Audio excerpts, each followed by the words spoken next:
Good morning, everyone, and happy Friday, or as I say in my household, Friday, right? As we think about hope and things we're looking forward to, I always call Friday a Friday with anticipation of a great day.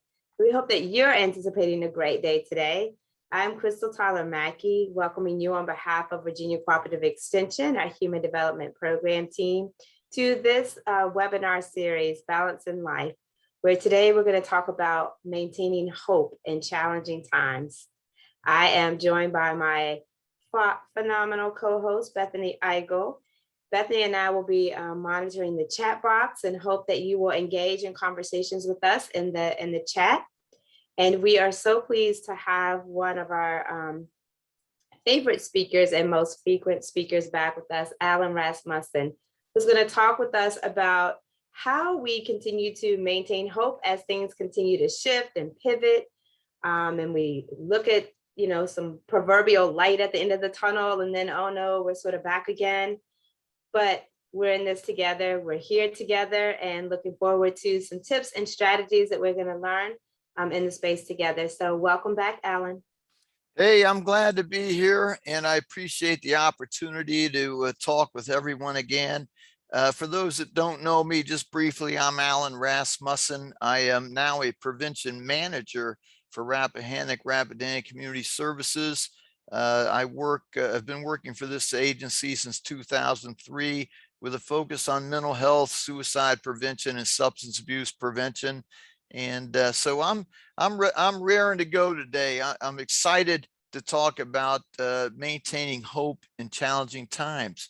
So to have hope is to want something that makes your life better in some way. Hope can help make a challenging present situation more bearable and can also have a positive impact on our lives, because being able to picture a better future can actually motivate us to take the steps to make it happen. Hope is a part of everyone's life. Everyone hopes for something. It is part of being a human being. Hope helps us define what we want in our future. For some, hope might mean always looking on the bright side and seeing challenges as opportunities.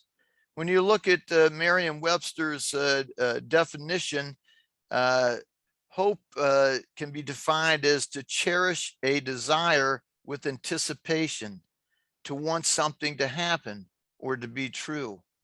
Hope in general means a desire for things to change for the better.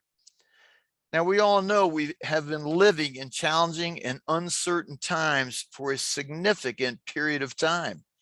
We all have been hoping for an end to the COVID pandemic and a return to our past lives and the feelings of being safe and secure. At this time, individuals are returning to work, youth are returning to school, some people have been vaccinated and others have not. We believed that vaccinations would put an end to COVID, but individuals with vaccinations have been infected with the COVID variant. We are still living in challenging and uncertain times, and there are changes going on that are making some individuals have feelings of vulnerability and fear. So hope involves planning, determination, and motivation to get what you hope for. So now more than ever is the time for everyone to develop and embrace the qualities and characteristics of highly resilient individuals and work to maintain our physical, emotional, and mental health. Today, I'm going to review some of the key qualities and characteristics of resilient people and provide tips for you to maintain hope in these challenging times.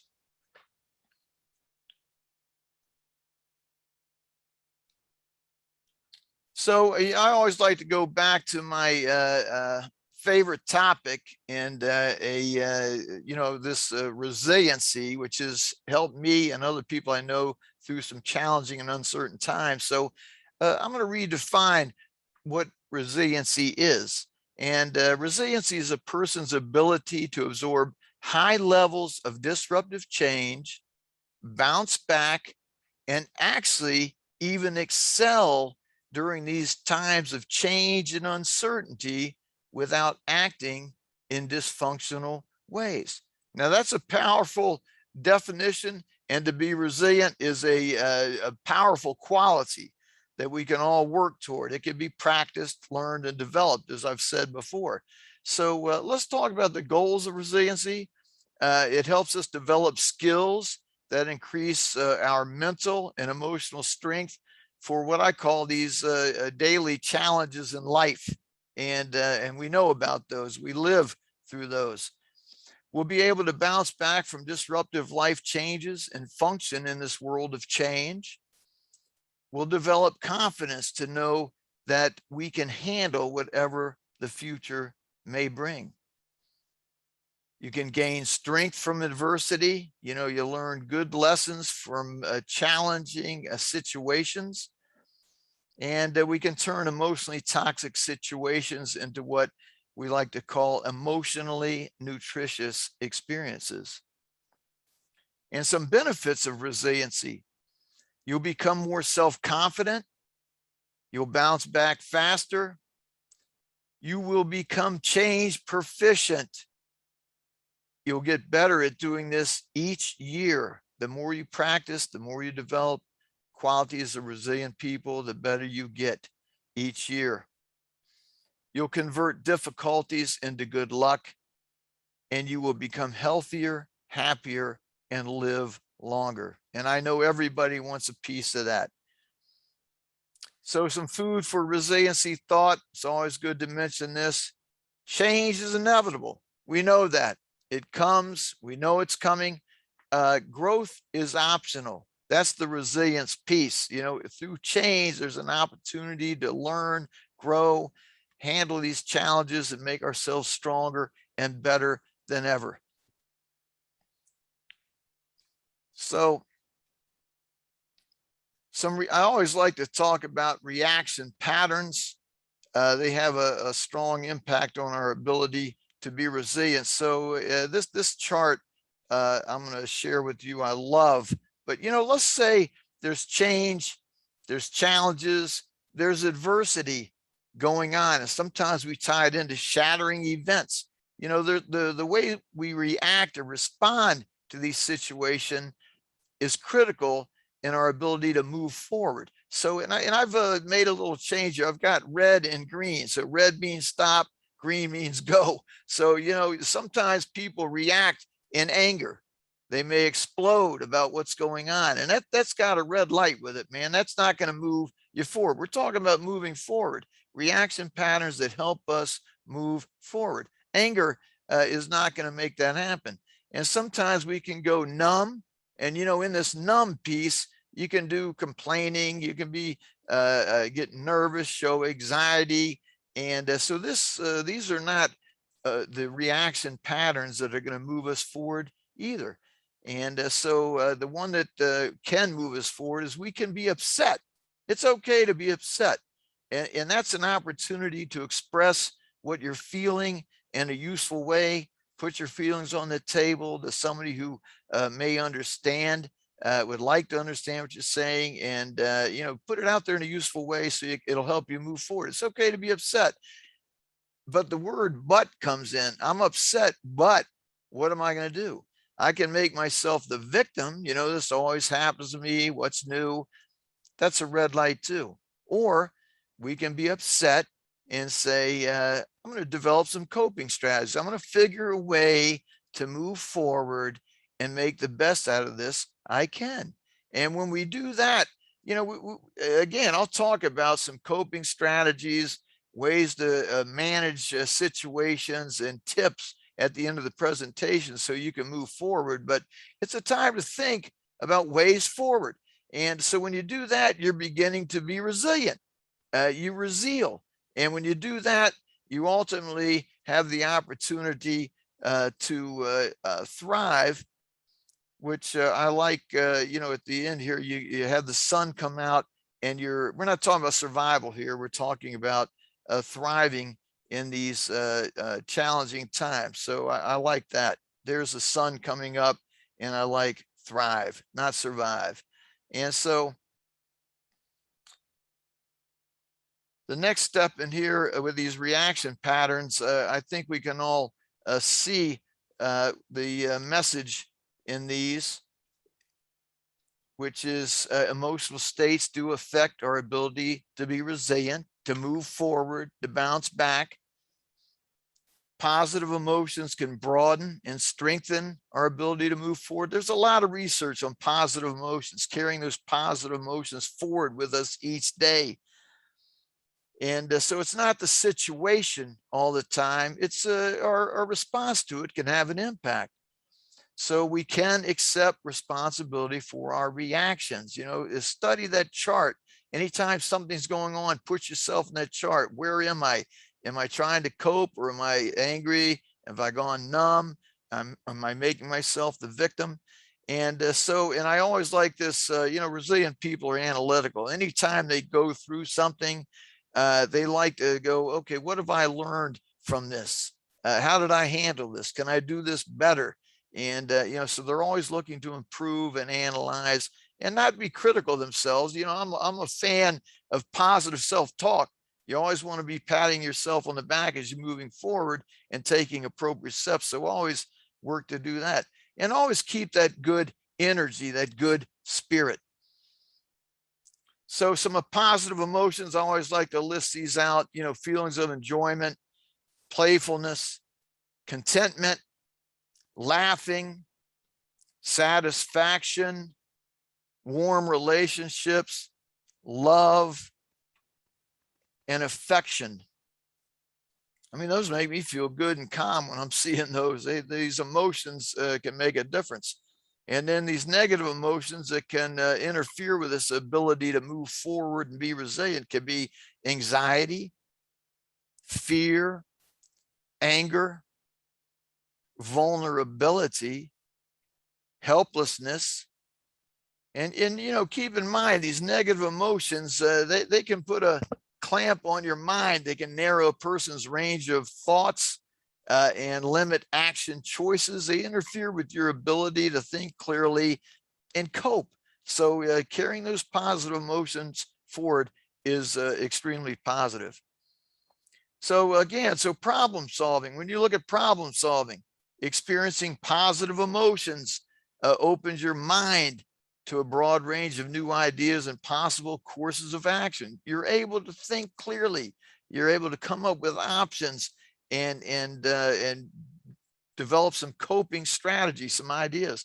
Positive emotions increase your ability to be resilient and move forward.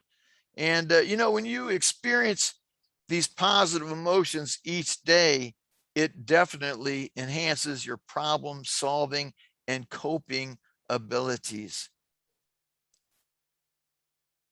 So, I like to talk about optimism. I do like to say this, being optimistic is it's critical. It's valuable, but hope is not the same as optimism. And so I do want to mention, though, that most people that are optimistic generally are more hopeful than others. So this quality of being able to be optimism is a good tool. It's a good quality. So keep in mind, when you're optimistic, you have better energy. You feel more self-confident. You look forward to the future. You do not feel trapped or discouraged. And, something you can do, and it's a good exercise, reflect, think back on how optimism has helped you through difficult times, and or others. If you think of someone else, this person went through that, and because they were optimistic, it helped them. So again, it is different than hope, and I've discussed that. But optimistic people are generally more hopeful than others. So I also like to talk about this concept of taking charge in our life. And Crystal, You know this as well as many people. I've done a number of presentations, and each of these qualities we're talking about, there is actually a balancing life presentation that can help provide additional information. I know there's one about taking charge in difficult times. And so in this concept of taking charge, I always talk about the difference between strain and stress. You know, strain, I always use the analogy of athletes. You know, they work out, they strain muscles, and you know what they do, they strain them, and then what happens, they get sore, so they rest, they recover, they let those muscles strengthen, and when they come back, they're stronger. So you know, I like to use that concept with what we go through when we're experiencing challenging times, difficult situations. We're being strained. And so, you know, this process of, you know, strain strengthens and challenges you as you go through it and address it and try to cope with it and manage it, rest and recover, go back at it like the athlete. You know, this is going to strengthen you, and it challenges you. And stress is your reaction to things. When people say, hey, this has stressed me out, I know people experience stress. So don't take me wrong. And I do talks about managing stress. But I like this concept of turning it into, hey, I'm being strained, I'm being challenged, and I'm going to get stronger through this process. You know, you rise up and you're ready to take it on. So, you know, stress is that victim blame syndrome. So something you can do, look at what you're responsible for and then engage it, take a break, rest and recover, re-engage, and go through that process over and over as you work to accomplish what you're responsible for. And I know when the responsibilities add up, we can get stressed. Make the list, do all those time management things I talk about, action management activities, make a list. What am I responsible for? And, you know, also what's important to me? What's important to you? Focus on your responsibilities, focus on what's important to you. And if you engage it, take a break, go back at it, you are likely going to have a fulfilling life. I believe that. So, and again, here's that statement there, focus on important things and keep that good spirit and good energy. Now, you guys are getting me talking louder because I'm getting excited here. I believe in this stuff, and I want to see it help you. So, when you do this, this puts you in charge of your life.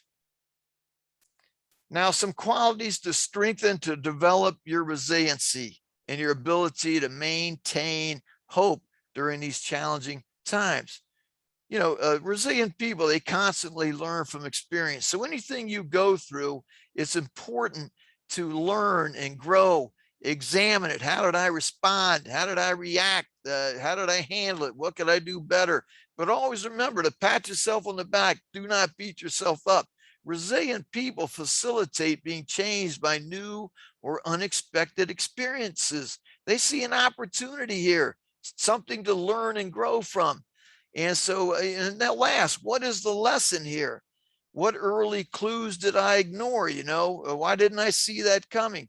The next time this happens, I will do such and such. I'll do exactly what I did because it worked out, or I could see where I might do better. They don't beat themselves up. I'll handle this differently. And so they learn, they grow, they adapt, they evolve. And that's what resilience is all about. Resilient people, they adapt quickly. They're mentally and emotionally flexible, and they're comfortable with these contradictory personality qualities. In the past, I talked about paradoxical personality traits. People can be serious, they can be fun, they can be trusting, they can be cautious. You know, they balance these qualities out. And some other examples, you know, here, they can be strong and gentle, sensitive and tough, calm and emotional, serious and fun. Make a list of all the ways you're one way and the opposite. And the more that you can come up with about yourself, it remember to validate those qualities too. But the more you come up with, the more flexible you can be. So resilient people, they can think in negative ways to reach positive outcomes. You know, what could go wrong here? So I can avoid that. and, and not be blindsided. They think about that. Always be alert. Resilient people can develop good friendships, loving relationships. And, even just saying that calms me down when I know I have people I can trust, I can count on to share my difficulties with, and they listen to me. What happens there? It makes you more stress resistant, less likely to get sick. It makes you less vulnerable to distressing conditions. It diminishes the impact of difficulties. And, it also increases feelings of self-worth and self-confidence to have people around you that you care about and they care about you. Develop those relationships, especially now. Find people that you can share information with, build those relationships, and maintain that hope together. So, I always like this chart here, this picture. In the right formation, the lifting power of many wings can achieve twice the distance of any bird flying alone. I love the concept of teamwork, and I think I actually did a presentation on teamwork as well for Balancing Life. So review these presentations. There's good information in there. Resilient people can express their feelings openly and honestly. They do it in a useful way, so people can understand. They don't go to the anger, they don't bury it, they don't mind putting it on the table, and so people understand what they're feeling. And so they can express anger, love, dislike, appreciation, grief, whatever they're feeling, they can express it openly and honestly. And now is the best time. Anytime you're in these challenging situations that are going on and we feel vulnerable, it's a good time to be able to express those feelings to someone who cares and will listen. And so they also can choose to suppress their feelings when they believe it would be best to do so. Timing is everything. If something's on your mind, find the right time, the right people, and put it on the table. So resilient people, they have that deep optimism. They expect things to work out well. And we've made the connection between being optimistic and hopeful. So the deep optimism, they have a high tolerance for ambiguity and uncertainty. And what a great trait. Now, with all this uncertainty, challenging times, they calm themselves down. They figure out what's going on. What's the exact issue here? What do I need to do? Let's stay focused. Let's get something done and move in the right direction. They're calming. Man, they're a good role model of professionalism. They can work without a job description. They can see what's going on here. I see what I need to do.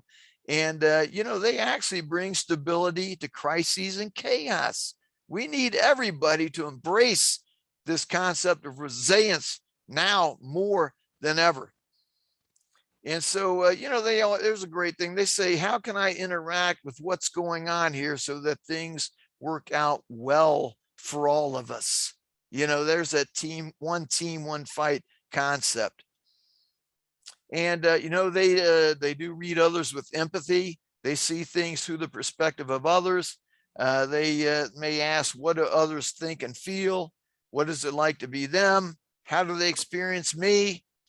What is legitimate about what they feel, say, and do? So some tips for maintaining hope in challenging times. Foster healthy and supportive relationships. Avoid social isolation and self-medication. Avoid news stories if they increase anxiety. Practice self-care by taking time to relax. Be kind to yourself and avoid comparisons to others in your ability to manage uncertain times. Reflect on your past successes. Maintain routines and habits at work. Keep healthy sleep hours. Maintain good nutrition, regular eating hours. Exercise, hiking, walking, whatever you enjoy to relax and take care of yourself. Involve yourself in constructive leisure time activities and hobbies, something that brings you some pleasure. And, this mindfulness, meditation, and yoga is big time. Do your research on it. It helps people big time. Examine your emotional reaction patterns and learn to express your feelings in a useful way. Develop and learn new coping skills. Control what you can and avoid dwelling on things you cannot control. Explore community supports and programs and get professional help if needed. I always add that in. And we need to be alert for others. Use some of those other skills I've talked about in other trainings about recognizing signs, exploring and helping people, and help them make connections to appropriate help if needed. Now, remember this: healthy strategies can improve our problem solving and coping abilities and help us to maintain hope in challenging times. Now, before I end, I want to make one comment, and I'll be right on time, Crystal, so I don't want you getting worked up there. I like to keep you stress-free. So why is hope so vital? Just a conclusion here. Hope can provide the key to making everyday life better. Just envisioning something hopeful gives a person a moment of happiness. It can make present difficulties much easier to bear. Now, I love this quote from Dr. Judith Rich, which says, quote, "Hope is a match in a dark tunnel, a moment of light, just enough to reveal the path ahead and ultimately the way out." So with that said, I again appreciate the opportunity to be here with all of you, and thank you to Virginia Cooperative Extension for having me. Wow, Alan, thank you. Just thank you for that. I don't know if on your end you could see, but we've been really responding and really sort of just feeling what you're saying, and things are reminders or some maybe new information, but often it's a reminder and an encourager to do these things and put these things into place. And so with that, I want to turn it over and ask Herman and Bethany if they have some things they want to lift up, either something that we saw in the chat or something that's standing out to either one of you. So Herman, I'm going to come to you first. Okay, well, I might have a dozen things to say, but the main thing for me right now is I'm getting weary. This sounded great last year this time. This year this time, it's like, oh my goodness, can I muster up enough strength to do this again? It's like it's nothing. It's like it never lets up. And I was telling my wife earlier today, everything is kind of going right now for me, but there's this cloud of gloom that's just looming over, like, there's this bad thing is getting ready to happen. I don't know what it is. And that's making it tough to be resilient right now, for real. I hear you, Herman. And it's again, it's easy for me to say, resilient people, they persevere, they're determined. So we need to dig deep as we can. And I got to keep going the flip side, man. If people are struggling, we need to find appropriate help and support for people. We can't leave everybody out there, and we just can't come up here and talk some positivity. But I believe in what's going on here, and we have to find it inside of us. And if we can't, then we need to find some help and support. It's again, the support group, counseling, our resilience check-in is a great tool. So I don't want to just do these talks and leave everybody hanging and go, hey, that's great, here's some good news. I want to keep working with VCE to do those check-ins and support people in times of distress. Yeah, I think that answered one of the questions in the chat too, was when do you know it's time to look for help? And I think you just said it, when you're just kind of exhausted and you don't know what to do next. It's like, okay, what do I do? I've used up every ounce of resilience I have. I think that might be the time. Right. So, time to help. I'm going to encourage people to look at that presentation I did on the helping people in distress. You know, and it's a gatekeeper program, but and it can be tied to suicide prevention, but it's also a prevention tool just to recognize people in distress, warning signs. We need to be a big family. We need to be a community that cares. We need to watch out for others. And when people are struggling, we need to step back a minute and go, what are you feeling? What are you experiencing? And look to help people, not just push and shove along during these challenging times. This is tough for people. So yes, we need to be alert. It's a balancing act. Yes, we want to move forward. Let's be a one team, one fight, but we've got to watch out for people and help link them to appropriate support services and show empathy and understanding and embrace. You know, you're going to get me going, but you know, to me, I'm a 1 minute manager, whether I'm working or I'm in my personal life. I like to watch out for people. And if they're my employees, people I work with, anybody I know, I'm going to keep an eye on them. You know, the people are our most valuable resource. So we need to watch out, be kind, understanding, and link during these incredibly challenging times. So true. The session that Alan just mentioned, we'll send it out to everyone who's on this session this afternoon. Bethany did post in the chat all of our previous recordings get put on our Virginia Cooperative Extension YouTube page, and there's a URL where you can find them. There's a lot there to dig through, so you can see lots of different things there, and we will send the direct link to the one Alan mentioned today. Bethany? Thoughts, comments, questions you want to lift? Yeah, I do. You know, I just want to encourage people to reflect on that part about control, because I think that's the hardest part, is that you feel so out of control.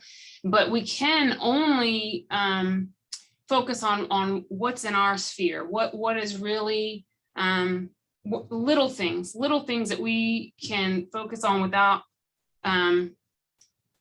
taking on the whole problem, the whole issue. What's under my control, or what can I accomplish today that's going to make me feel good? What can I do for myself, for my family, for my loved ones? And it can get really stressful and overwhelming to think about the doom and gloom or what's to come, but we don't know what's to come in the future. It could be really positive around the corner. We don't know. Let's just be prepared the best that we can, and find ways to practice our resilience. I loved one of the chat comments from Kelly in saying that it's a lifelong practice, resilience is, and this is yet another training ground for us right now in this very moment to practice, take what we learned from last year. I know we don't want to be in the situation again, but we are all a little bit stronger in some way. Find that one way or that one lesson that you can glean and be proud that you are in a little bit better position this time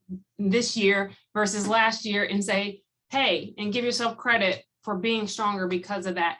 And that's all you can do, is try to move forward positively. And it's easier said than done sometimes, but constantly to if it's meditation or it's something that you can do to retrain your brain, that instead of hearing something coming in, oh no, try to say, all right, well, what did we do back then? All right, I think we can use something in that model to attack this issue, whatever it might be, COVID or not. Something's always going to be coming at us. So I just appreciate this time with Alan. It's a great reminder to stick with it. It is not a quick fix. It is not a 10 to balancing life, and I'm super resilient. It is a lifelong practice. So thank you to Kelly for putting that in the chat. Very true. Hey, one thing I want to say before we conclude, and it ties into this, hope is critical. But if you're feeling hopeless, please reach out. And everyone here, please be alert to others and be sensitive, and always do that. Check in with people. What are you feeling? What are you experiencing? And encourage them to put what they're feeling on the table so you can understand it.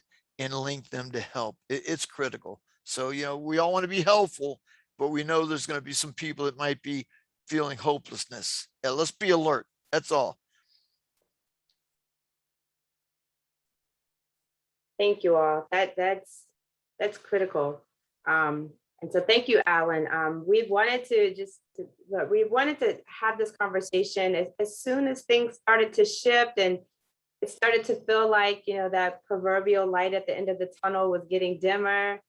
That we needed to say, how do we do this again? How do we pull on our strength, our reserves, our resilience skills and strategies to keep moving forward and to maintain hope and not lose hope? And so, Alan, I thank you for the critical pieces that you've lifted up here. Bethany, where you are with what's the piece that we can't control? So if I say where I've been in the last month or so, as it's been like, okay, yeah, there's light at the end of the tunnel. Oh, wait, what just happened here? And things have sort of reverted. I've had to keep reminding myself of the things that I can control, the things that I can do, and not get so caught up in the whoa, you know, negative things that could happen, right? And worry about the things that could happen and focus on what we've learned, what we know, and the things that are within my realm of control. And sometimes it's been a take it one step at a time. Don't go out to next month. Don't go out to 2 weeks. How about let's focus on the current 5 minutes, right? And so just kind of staying in the moment and staying there. And I will lift up the having others to lean on, having these types of conversations, this type of information to lean back on. I just encourage us all to take a piece or two, a tip or two that we've either heard today or we're reminded of today, and really hone in and focus on those things. So we'll send out the links, the link to that one this afternoon. You'll get the link to today's session and invitation to the next at some time, likely next week.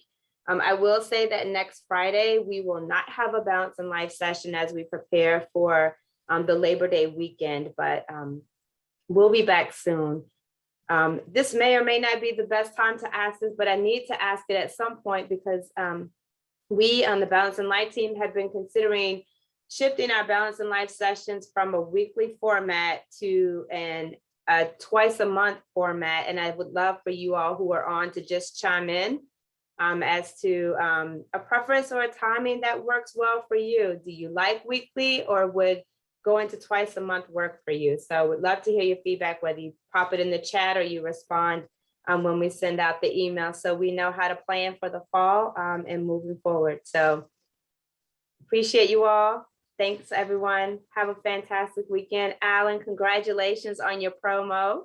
Oh, hey, thanks a lot. Well-deserved, Appreciate that. Thank well you. deserved. And we're grateful you. that with all the new responsibilities on your plate, you're still making time to be here with us. So appreciate it all. Oh, Yes. definitely. Yeah, this is important. This is what I live for.